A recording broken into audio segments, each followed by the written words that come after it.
आज मैं good morning students. आज मैं आप लोगों को मैथ्स का जो 12th का फर्स्ट चैप्टर है वो स्टार्ट करने वाला हूँ बच्चों। और जो हमारा फर्स्ट चैप्टर है वो फर्स्ट चैप्टर कौन सा है? तो हमारा जो फर्स्ट चैप्टर है बच्चों वो फर्स्ट चैप्टर है मैट्रिक्स। ये चैप्टर बोर्ड के लिए भी और कंपटीशन के लिए भी उतना ही इम्पोर्टेंट है मैट्रिक्स। ठीक है, सबसे पहले हम समझें कि मैट्रिक्स क्या है। यानी हम यदि यहाँ पे फोकस करके बताने की कोशिश करें तो अपने पास एक सवाल आता है कि व्हाट इज़ अ मैट्रिक्स। एक मैट्रिक्स क्या है?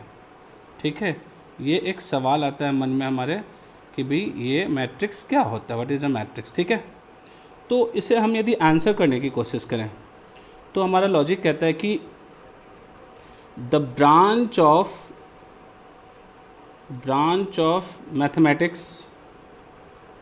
Mathematics in which a representation of elements or entries in rows and columns helps to study the thing is a matrix। यानी मैट्रिक्स क्या है कि एक ब्रांच ऑफ मैथमेटिक्स है। मैट्रिक्स हमारे पास क्या हो गया, एक तरह से एक ब्रांच ऑफ मैथमेटिक्स हो गया जो हमें एलिमेंट्स और एंट्रीज़ के रोज़ और कॉलम्स में लिखने के फॉर्म से हमें उसे स्टडी करते हुए हेल्प करता है। ठीक है बच्चों, अब हम समझते हैं कि ये करता क्या है, आखिरकार है क्या। तो एग्ज़ाम्पल में बात करें, हम एक एग्ज़ाम्पल को समझने की कोशिश करें। जैसे कोई एक बच्चा है, जैसे suppose we want to make a report card of Ram Babu. Then report card is as follows: 10 to 20, 15 to 20, 20 to 20। Suppose ये हमारे वो डेट्स हैं जिसमें टेस्ट हुए, और इसमें जो टेस्ट हुए वो फिजिक्स, केमिस्ट्री और मैथमेटिक्स में हुए। And the scores attained by the student Ram Babu was 70, 80, 85, 87, 89, 95, 96, 100 out of 100। अब लॉजिक ये कहता है कि इस टेबल को देखकर हम बहुत आसानी से समझ सकते हैं कि राम बाबू ने आखिरकार 25 के टेस्ट में, इस डेट ऑफ टेस्ट में केमिस्ट्री में 87 मार्क्स उसने अटेंड किए। अदरवाइज यदि ये फॉर्मेट ना हो हमारे पास तो हमें इसको समझना, इसके रिप्रेजेंटेशन के बगैर समझना काफ़ी मुश्किल हो जाएगा। ठीक है बच्चों, तो इसी फॉर्मेट को this representation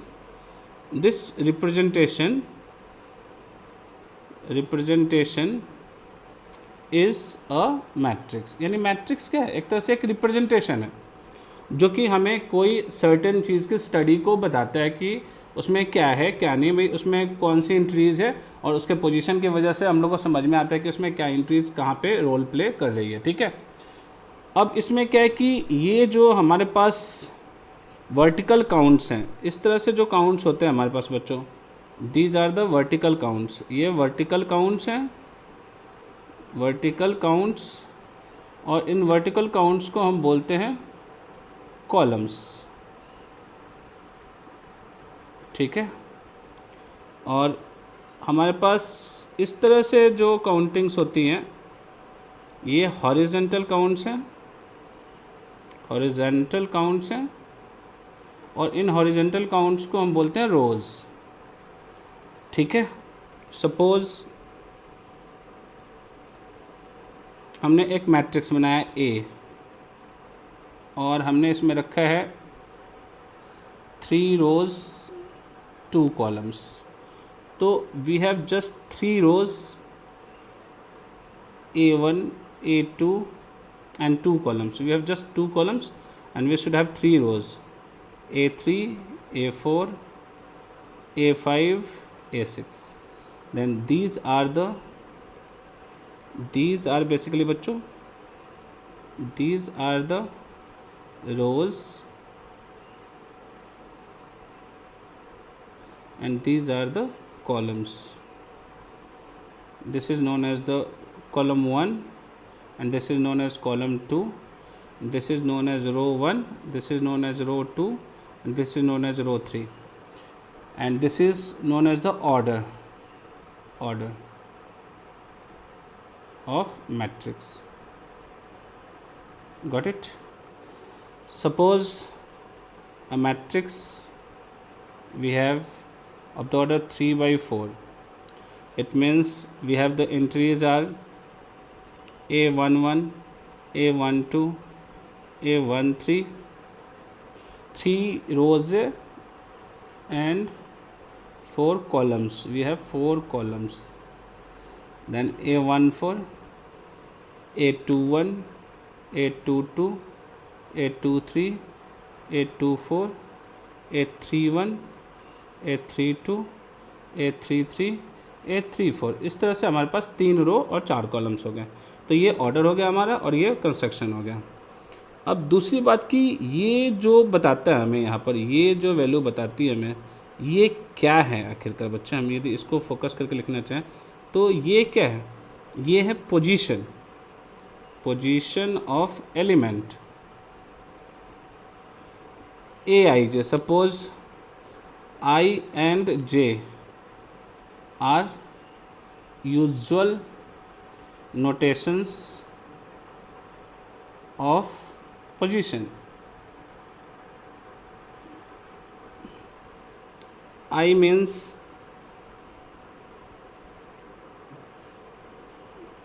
ith row position and J means jth column position.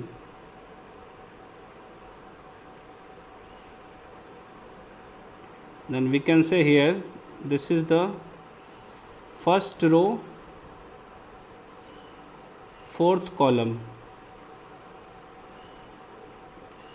element. Now in this way we can say the position, है ना. इस तरीके से हम पोजीशन बता सकते हैं कि वो कौन से रो और कौन से कॉलम में है. ठीक है. अब इस पे हमारे पास एनसीईआरटी बेस के कुछ क्वेश्चंस आते हैं. एनसीईआरटी बेस के क्वेश्चंस आते हैं जो बोर्ड में आते हैं. हमारे पास बेस क्वेश्चंस होते हैं यहाँ पे, ये बोर्ड में ही बेसिकली पूछे जाएंगे. ये क्वेश्चंस होते हैं कैसे, जैसे हम एक क्वेश्चन को डील करते हैं कि if a matrix has 8 elements, what are the 18 elements and what are the possible orders. कितने पॉसिबल ऑर्डर हो सकते हैं. तो मेरे बच्चों हम इसको यदि सॉल्व करने की कोशिश करेंगे तो देखेंगे ध्यान से कि एक तो हम कर सकते हैं कि 18 एलिमेंट्स को रो में रख दें, A11 एक रो और 18 कॉलम रख दें, A12, A13 से लेकर A118, यानी एक रो रखें और 18 कॉलम कर दें. तो ये 1 इंटू 18 एक ऑर्डर हो सकते हैं.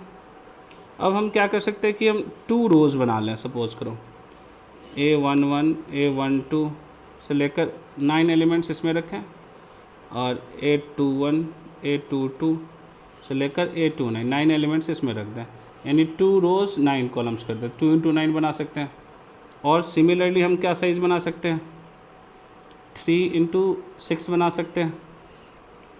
और साइज़ हम क्या बना सकते हैं, 6 इंटू 3.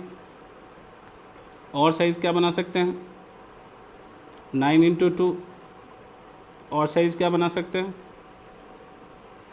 18 इंटू 1, ये साइज़ हम बना सकते हैं। ठीक है बच्चों, यही पॉसिबल एलिमेंट्स हो सकते हैं। यानी इन शॉर्ट यदि हम समझना चाहें तो हमारे पास 18 एलिमेंट्स से क्या क्या बन सकते हैं। यदि 18 एलिमेंट्स की मदद से हम बनाएं तो बन जाएगा 18 इंटू 1, 9 इंटू 2, 3 इंटू 6, फिर उसके बाद हमारा बन जाएगा 2 इंटू 9, 1 इंटू 18। यही पॉसिबल ऑर्डर्स हो सकते हैं बच्चों हमारे पास। ठीक है, तो ये हमारा इस क्वेश्चन का एनसीईआरटी बेस का क्वेश्चन है।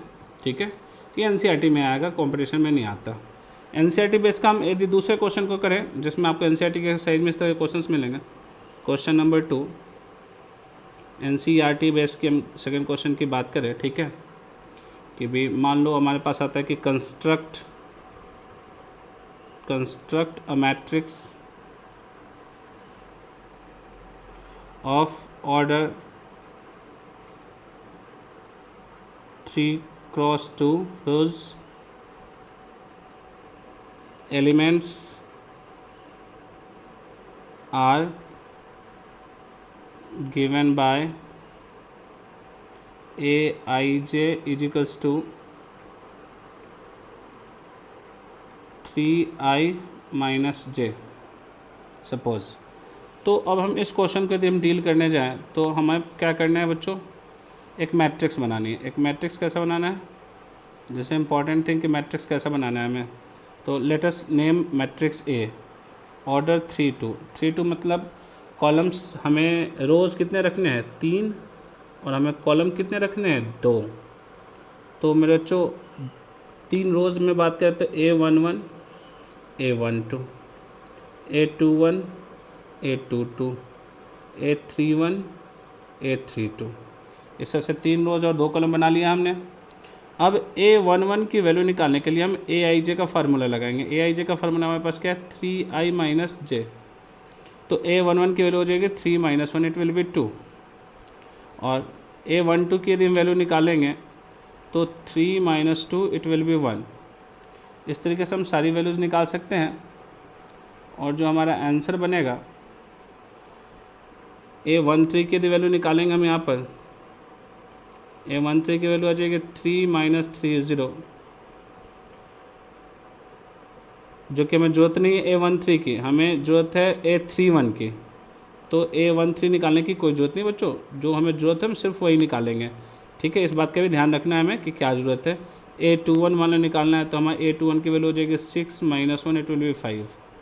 यानी जो पहला आंसर हो जाएगा वो हो जाएगा यहाँ पर A11 की जगह हम लिख देंगे 2। अब ये वैल्यूज़ हम लगा रहे हैं यहाँ पर, गौर करेंगे इन सब की वैल्यूज़ हम इसमें पुट कर रहे हैं। ठीक है, तो ये पहला वैल्यू हो गया हमारे पास 2। अब जो दूसरी वैल्यू A12 की है वो 1 है। A21 की वैल्यू आ जाएगी 5 और इसकी वैल्यू आ जाएगी 3 2 जा 6 माइनस 2 4। इसकी वैल्यू आ जाएगी 9 माइनस 1 8। इसकी वैल्यू आ जाएगी 9 माइनस 2 7। तो ये हमारा 3 रो 2 कॉलम का बन गया बच्चों, ये आंसर हो गया। तो इस तरीके से क्वेश्चन आपको पूछे जाते हैं। ठीक है, इसके बाद अगला हमारा जो कंसेप्ट आता है मैट्रिक्स में वो क्या है उसको समझने की कोशिश करेंगे। Equality of matrices, equality of matrices, matrix. ठीक है, इक्वलिटी ऑफ मैट्रिक्स का मतलब है कि when two matrices are equal. तो इसके बारे में हम सबसे पहली बात तो ये कहना चाहेंगे कि व्हेन टू और more matrices have same element as well as same order, same corresponding जोड़ना जरूरी है, corresponding element with same order। ठीक है, तो मैट्रिक्स इक्वल हो जाएगा। ठीक है, अच्छा एक सबसे जो खास बात है यहाँ याद रखने की, नोट में इसको याद रखेंगे, every matrix is a representation it does not have any real value, इसकी कोई भी रियल वैल्यू नहीं होती है, सिर्फ ये एक रिप्रेजेंटेशन होता है, ठीक है। अब यदि हमें क्वेश्चन को देखें यहाँ पर, तो वो हमारा क्या है, जैसे एक क्वेश्चन आएगा कि if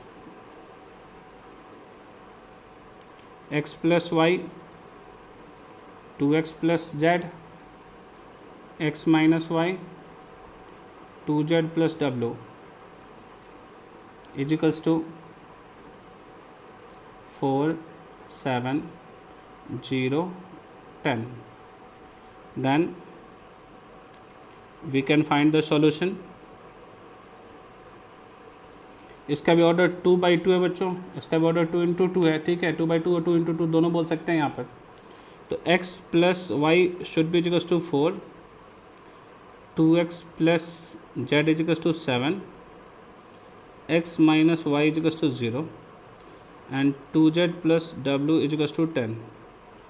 on solving linear equation solve आसानी से आप कर लेंगे।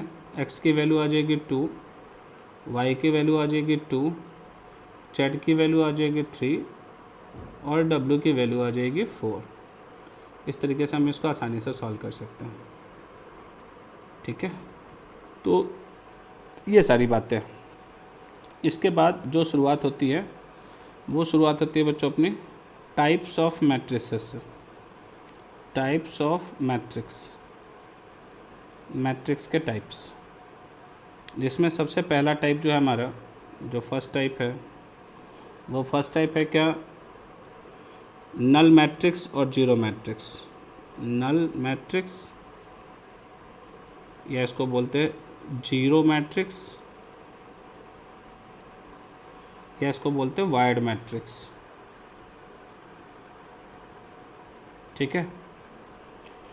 इसका मतलब है बच्चों कि इसका डेफिनेशन हम क्या कहेंगे कि पहले तो मैथमेटिकल डेफिनेशन बता देता हूँ कि एक matrix Aij m × n,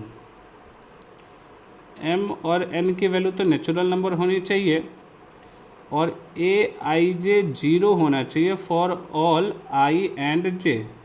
i और j के कोई भी वैल्यू के लिए Aij की वैल्यू 0 लेनी है। यानी हम यदि इस मैट्रिक्स की बात करें, 2/3 ऑर्डर की मैट्रिक्स की बात करें, 2 रो और 3 कॉलम, तो इसमें 3 कॉलम और 2 रो ने ये सारे। अच्छा, एक और बात मैट्रिक्स के शुरुआत में मैं बता दूं आपको कि मैट्रिक्स के 3 तरीके से सिंबल हो सकते हैं। इसका जो सिंबल है बच्चों वो 3 तरीके का होता है। मैट्रिक्स का सिंबल ये जानना बहुत ज़रूरी है। ये सिंबल यूज किया जाता है, ये सिंबल यूज किया जाता है और 2 स्ट्रेट लाइन, दोनों साइड से 2 स्ट्रेट लाइंस भी हम सिंबल में यूज करते हैं, ठीक है बच्चों। ये 3 सिंबल यूज किए जाते हैं मैट्रिक्स के। तो अब आगे बढ़ते हैं हम लोग ज़रा। नल मैट्रिक्स के बाद जो दूसरा टाइप्स ऑफ मैट्रिक्स है हमारा, वो दूसरा कौन सा है, तो दूसरा है हमारा स्क्वायर मैट्रिक्स। स्क्वायर मैट्रिक्स बहुत आसानी से हम कह सकते हैं बच्चों कि ऐसे मैट्रिक्स जिसमें m और n इक्वल हो। इट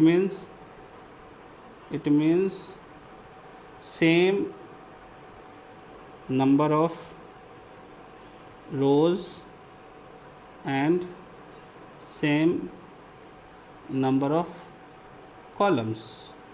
जितने रोज उतने ही कॉलम्स होने चाहिए बच्चों, ठीक है। इसमें हम ये कह सकते हैं कि भी कोई भी कम ज़्यादा नहीं होना चाहिए। जैसे मान लो हमने एक मैट्रिक्स लिया एग्जांपल में 2 रोज 2 कॉलम्स का, तो this will be A11 A12 A21 A22। या हमने एक मैट्रिक्स लिया सपोज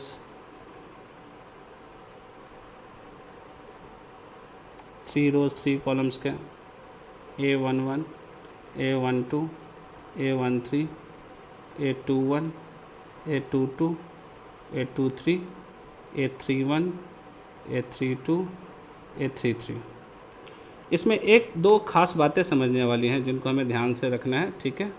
तो बच्चों क्या क्या, तो एक तो ये चीज़, ये जो है दिस इज़, है ना, ये जो चीज़ है हमारे पास यहाँ पर, इन्हें हम क्या कहते हैं, तो इन्हें समझेंगे। These are called principal diagonal elements. इनकी खासियत होती है, इनकी यदि हम प्रॉपर्टी के बारे में कुछ बोलें तो इनकी प्रॉपर्टी होती है कि आई और जे इक्वल होते हैं, ठीक है। ये भी यही है हमारे पास, इसको लीडिंग डायगोनल भी बोलते हैं, लीडिंग डायगोनल भी बोलते हैं, ठीक है। अच्छा, एक बहुत कम यूज होने वाली बात है इसमें, एक कम यूज होने वाली बात है कि ये जो डायगोनल है हमारा, ये जो डायगोनल है बच्चों, ठीक है, इस डायगोनल का यूज कम होता है, लेकिन नाम इसका भी याद रखेंगे हम कि this is called secondary diagonal, secondary diagonal. Basically diagonal बोलने का मतलब प्रिंसिपल डायगोनल ही होगा, सेकेंडरी डायगोनल का बहुत कम यूज है। तो डायगोनल बोले, प्रिंसिपल डायगोनल बोलें, या फिर आप लीडिंग डायगोनल बोलें, तो डायगोनल एलिमेंट से माने जाएंगे, ठीक है। दूसरा ये हमारा स्क्वायर मैट्रिक्स की बात होगी। इसमें समझ में आ गया होगा आपको, मुझे जहाँ तक लगता है कि इसमें कोई दिक्कत नहीं होगी। जो तीसरा है हमारा बच्चों, वो है कॉलम मैट्रिक्स। तो फटाफट करते हैं इन चीज़ों को, बहुत आसान बात है। कॉलम मैट्रिक्स क्या होता है हमारा, ठीक है। कॉलम मैट्रिक्स का मतलब है जिसमें जो रोज़ तो बदलते लेकिन कॉलम्स नहीं बदलते, यानी n की वैल्यू 1 फिक्स होती है। This is the important thing, n 1 हो जाएगा। तो यदि हम एग्ज़ाम्पल को समझेंगे यहाँ से, तो एग्ज़ाम्पल लिख सकते हैं कि कोई भी कॉलम मैट्रिक्स इस तरह का हो सकता है, जैसे A11, A21, A31। तो इसमें 3 × 1 है, ये खास बात है। खास बात क्या बच्चों, तो ये है खास बात, ये n की वैल्यू 1 होनी चाहिए, ये इम्पॉर्टेंट चीज़ है और यही हमें गौर करना है, ठीक है। रोज़ कई सारे हो सकते हैं, रोज़ की फिक्सेशन नहीं है, लेकिन कॉलम की फिक्सेशन है, ठीक है। जो अगला हमारा डेफिनेशन आता है इसके बाद, फोर्थ टाइप जो है बच्चों हमारे पास, वो फोर्थ टाइप है क्या, diagonal matrix. Diagonal matrix, diagonal matrix क्या होता है, समझेंगे बातों को। डायगोनल मैट्रिक्स होता है कि एक्सेप्ट द, इसका मतलब है कि इसमें m = n है, first thing, and aij = 0 for all i not = j। यानी जहाँ i और j इक्वल नहीं है उन सब पे 0 होना ही चाहिए। सपोज हम यदि एक मैट्रिक्स लेना चाहें, ठीक है, जैसे 3 2 5, इसमें हमने 3 रो और 3 कॉलम लिए, तो डायगोनली नॉन जीरो है, बाकी सारे हमें 0 रखने पड़ेंगे, बाकी सारे हमें 0 रखने होंगे। तो यही खास बात है इसमें कि डायगोनल के अलावा जो एलिमेंट्स हैं वो 0 होते हैं, ठीक है। यानी हम यदि इन सब की बात करें, इनकी इनकी इनकी इनकी इनकी इनकी, तो ये सब तो कंपलसरी है कि 0 होना चाहिए, ठीक है। डायगोनल पोजीशंस पे कुछ भी, इसको हम सिंबॉलिकली ऐसे भी लिख सकते हैं, डायगोनल और ब्रैकेट लगा के 3 2 5 में, तो डायगोनली 3 2 5 लिख दीजिए और बाकी सब पोजीशन पे 0 कर दीजिए, ठीक है। जो अगला हमारे पास है इसमें, पांचवा जो टाइप है, फिफ्थ टाइप है, वो है स्केलर मैट्रिक्स। स्केलर मैट्रिक्स क्या होता है बच्चों, स्केलर मैट्रिक्स का मतलब है कि m = n होना चाहिए। वेट फॉर अ मोमेंट, रुकेंगे ज़रा सा, डेफिनेशन को अच्छे से लिखना है हमें, ताकि ये नोट्स आपके लिए हमेशा बोर्ड में भी काम है और कंपटीशन में भी काम है। बोर्ड के लिए आपको कुछ अलग से पढ़ने की ज़रूरत ना पड़े। यानी एक तो m = n होना चाहिए और aij की वैल्यू 0 होनी चाहिए। यदि i और j बराबर नहीं है, यानी डायगोनल होना चाहिए, और एक फिक्स कांस्टेंट होना चाहिए यदि i और j बराबर है तो। यदि इसको हम एग्जाम्पल में लिखें बच्चों तो इस तरह से एग्जाम्पल बन सकता है इसका हमारा, ठीक है। एग्जाम्पल क्या बनेगा,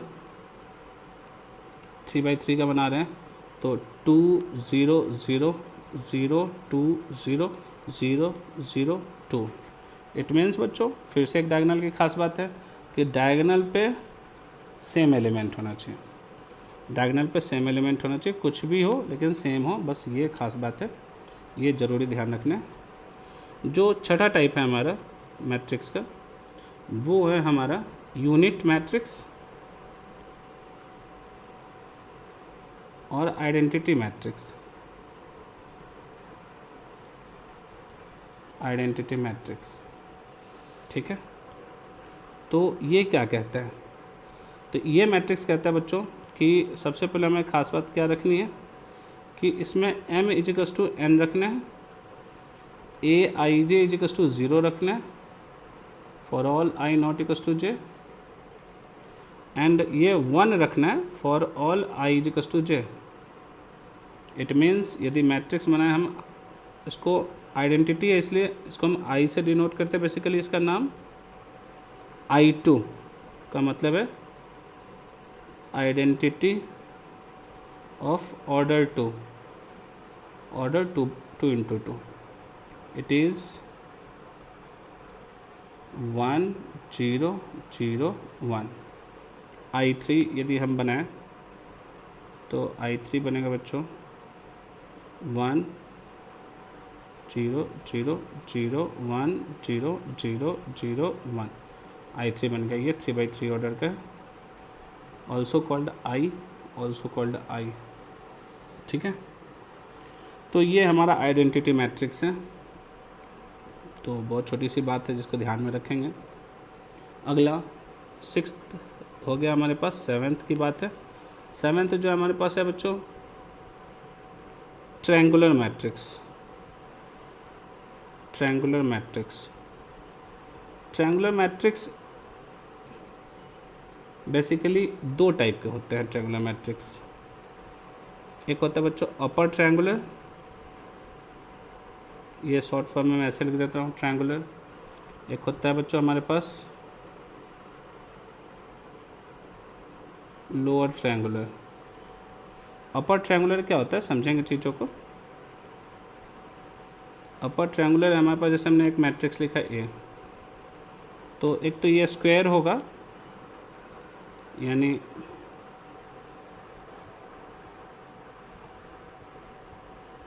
ये पक्की बात है कि स्क्वायर होगा, और जो भी हम एलिमेंट्स लिखते हैं, सपोज हमने लिख दिया ए बी सी और अपर ट्रायंगुलर बोल रहे हैं, तो ये जो नीचे वाले एलिमेंट्स हैं वो सारे 0 होने चाहिए, ये कंपल्सरी है। यानी A I J should be 0 for all, जहाँ पे आई जो है वो जे से बड़ा है वहाँ पे 0 होना चाहिए, ये खास बात है। और लोअर ट्रायंगुलर की हम बात करें तो रिवर्स हो जाएगा। लोअर ट्रायंगुलर में बात करें तो A B C D E F और इधर ये 0s हो जाएंगे, ठीक है। यानी A I J is to 0 for all I less than J, जहाँ जे बड़ा होगा। अच्छा, दोनों में m इज टू n होना है, ठीक है, यानी डायगोनल तो होना ही होना है। तो ये खास बात का ध्यान रखना है हमें, क्योंकि ये ध्यान नहीं रखेंगे तो गड़बड़ हो जाएगा सब, कि इसमें ये सारा पोजीशन हमारे पास 0 है, ठीक है, इसमें ये सारा पोजीशन हमारे पास 0 है। ये खास चीज़ें हैं जो हमें ध्यान रखनी है। जब तक हम इसको ध्यान नहीं रखेंगे जब तक काम हमारा गड़बड़ हो जाएगा सब, ठीक है बच्चों। आगे बढ़ते हैं हम। नोट में कुछ बातें याद रखेंगे, नोट में ना इम्पोर्टेंट बातें हैं, जैसे एक तो diagonal matrix is both upper and lower triangular, ठीक है, ये खास बात है, हमें याद रखेंगे, ठीक है। और इसके आगे टाइप्स ऑफ मैट्रिक्सेस और भी हैं। एक बार के आज पहले लेक्चर में हम इतना ही रखते हैं और फिर अगले लेक्चर में हम